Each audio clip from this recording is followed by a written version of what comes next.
Bienvenue dans une nouvelle vidéo. Aujourd'hui, je réponds à vos questions que vous m'avez posées sur TikTok. Du coup, sur TikTok, je vous ai demandé de me poser plein de questions, que je puisse faire une vidéo sur ça. Et là, aujourd'hui, je vais répondre à toutes vos questions que vous m'avez posées sous cette vidéo. On commence avec la première. Où tu te vois dans 5 ans?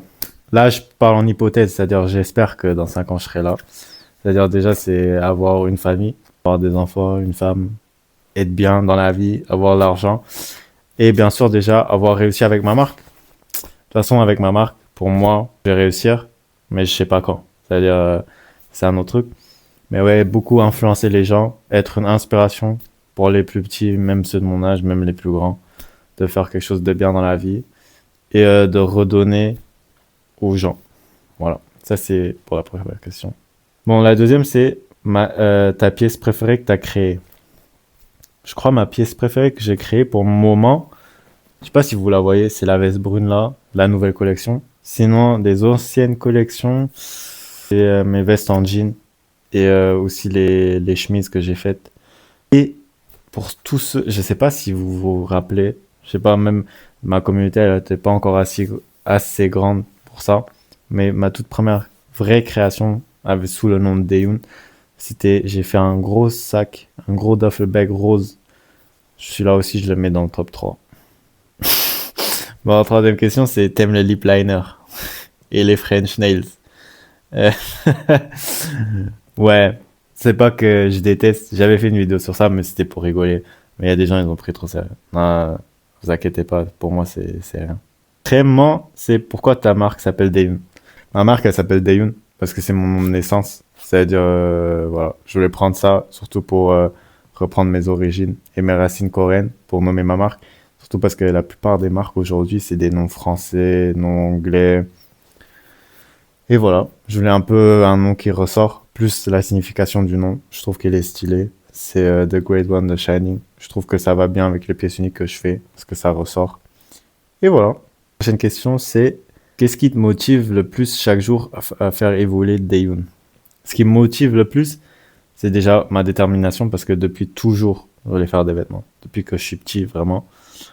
Et aussi, surtout, là, les derniers temps, ce qui me motive, c'est les gens qui me donnent la force. C'est-à-dire, je vous parle des gens, des petits, qui viennent me demander des photos, qui me disent que je les inspire ou qu'ils ont créé une marque de vêtements parce qu'ils m'ont vu sur TikTok. Ça, c'était le cas surtout à Paris. Et c'est surtout ça qui me motive parce que je vois en fait que je reflète une bonne image, une motivation sur les petits, ce qui est bien. Voilà. Prochaine question. Comment fais-tu pour rester authentique en développant ta marque tout en répondant aux attentes de ta communauté? En vrai, j'essaie juste de faire ce qui me plaît. J'essaie pas de créer des vêtements qui pourraient plaire à tout le monde, qui manquent justement dans la mode et que ça reste vraiment authentique et qu'on voit pas trop chez les autres. C'est un peu ça que j'essaie de faire. Voilà. Bien sûr, parfois il y a des petites inspirations, mais je vais jamais copier à 100% un projet. Mais même si je m'inspire, j'essaie de donner mon côté, mon inspiration avec. Prochaine question, bon, c'est pas une question, mais c'est raconte-nous ton histoire, comment tu es devenu ce que tu es aujourd'hui, comment tu as développé ton idée et pourquoi. C'est long, hein. Là, si je vous raconte tout, ça va prendre des heures. Mais en vrai de vrai, au début, j'étais toujours feignant. Comme je vous ai dit, je voulais toujours faire des vêtements, mais j'étais pas sûr de bien faire. J'étais pas sûr des retours que je vais avoir. J'avais peur, en fait. J'avais peur que les gens, ils allaient me juger. Et voilà. Comment j'ai commencé, c'est en fait, il y avait un événement qu'un magasin il a organisé et en fait c'était eux qui brodaient des trucs sur les vêtements. Et en fait moi j'ai dit ouais, est-ce que je peux faire moi-même mon truc? Ils ont dit ouais, vas-y fais ton truc. Et en fait il y avait plein de gens qui passaient et qui kiffaient ce que je faisais et ils disaient non frère c'est trop bien ce que tu fais, c'est bien, c'est bien. Tu devrais le vendre, tu devrais faire ci, ouais tu peux aussi m'en faire un, blablabla. C'est ça qui est un peu. Je me suis dit, ok, là, c'est le moment de commencer, sinon, je vais jamais commencer. Et voilà, après, il y a eu l'histoire avec Kobalade, tout ça, les artistes qui m'ont boosté. Et c'est là où je me suis dit, voilà, là, maintenant, il n'y a plus de retour. Maintenant, je dois enchaîner. Je dois vraiment donner mon max parce que sinon, toute, toute cette visibilité que j'ai eue, c'était pour rien. Et voilà, c'est comme ça. Prochaine question, c'est quelles sont tes origines? Mes origines, c'est moi, je suis coréen. 100%. Coréen du Sud, pas du Nord. Comme ça, vous savez. Quel est ton genre musical préféré? Je dirais le rap, mais en ce moment, je suis beaucoup R&B pop. J'aime bien les sons chill, calmes. En ce moment, sinon, rapport que j'écoute beaucoup, c'est Meek Mill. Je me suis remis sur Meek Mill, là. Mais sinon, j'aime bien Mariah the Scientist, Friday, Party Next Door. Vous voyez, tous les artistes un peu R&B comme ça. Quel est ton artiste préféré? En ce moment, dans le rap, je dirais Meek Mill, honnêtement. Ou, non, pas Meek Mill, non, non. NBA Youngboy. Voilà. R&B, je suis sur Party Next Door, honnêtement. La prochaine question, quels sont tes projets pour 2026? Le projet pour 2026, c'est vraiment de faire mieux que 2025. 2025, j'avais quand même beaucoup de trucs pop-up à Paris. Ma marque a été déposée dans un magasin. J'ai fait 3 défilés et tout. C'est juste de faire mieux. Et vraiment de faire mieux, hein. C'est tout. Comment tu organises tes journées? Mes journées elles sont aléatoires tous les jours, hein. Tous les jours, je fais un autre truc.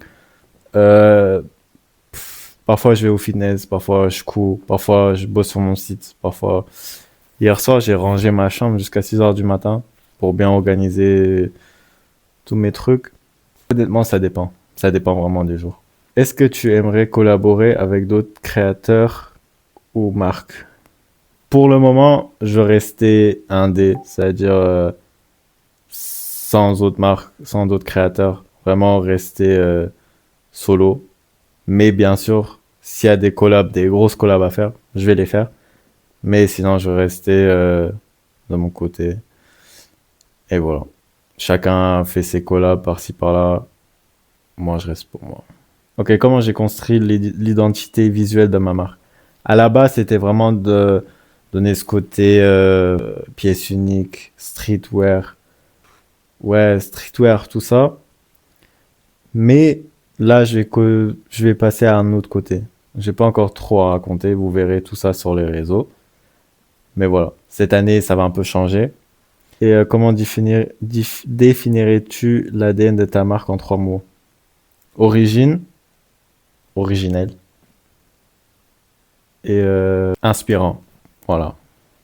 Prochaine question, c'est à quel moment tu as senti le changement en toi et qui t'a fait devenir celui d'aujourd'hui et pourquoi? Honnêtement, depuis que j'ai commencé ma marque, j'ai beaucoup changé.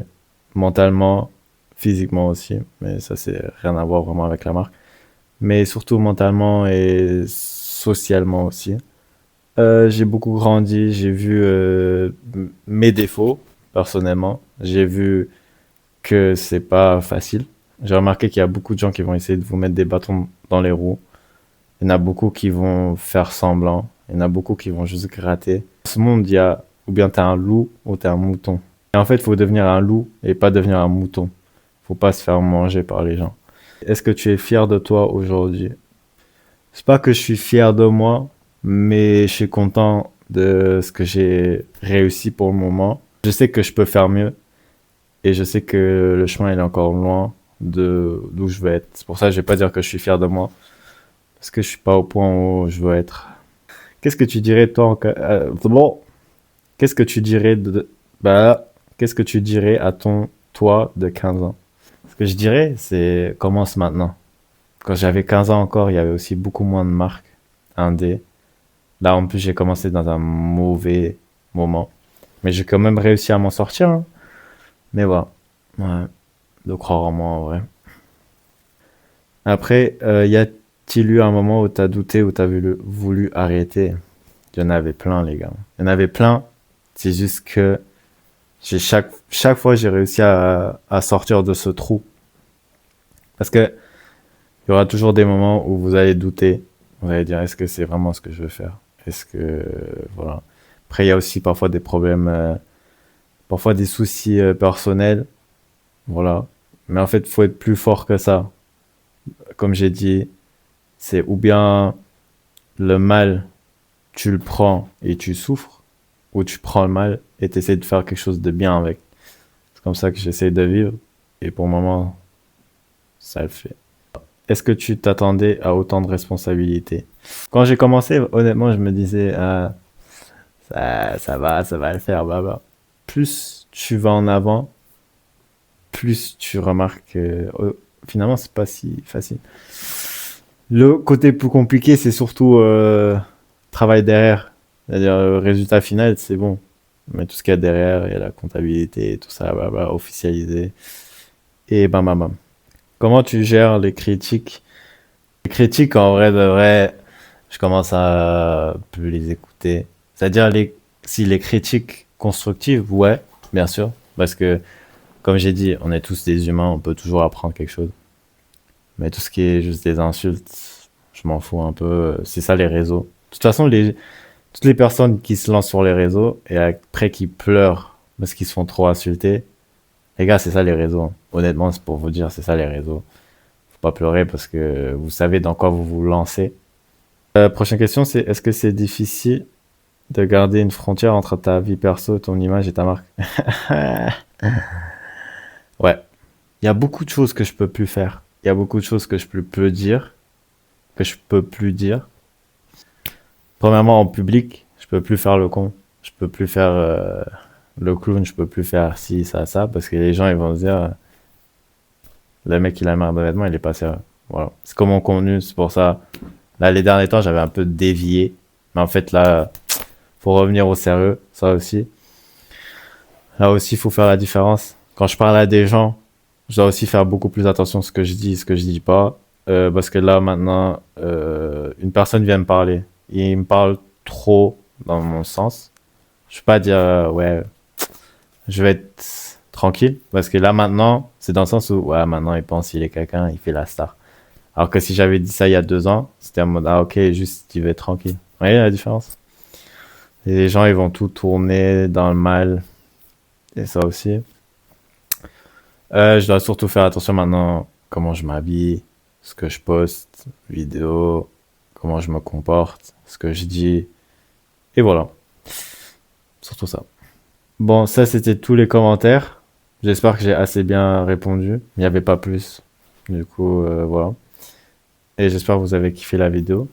Et sinon, si vous avez d'autres questions, vous pouvez les écrire dans les commentaires. Et on se voit dans la prochaine vidéo.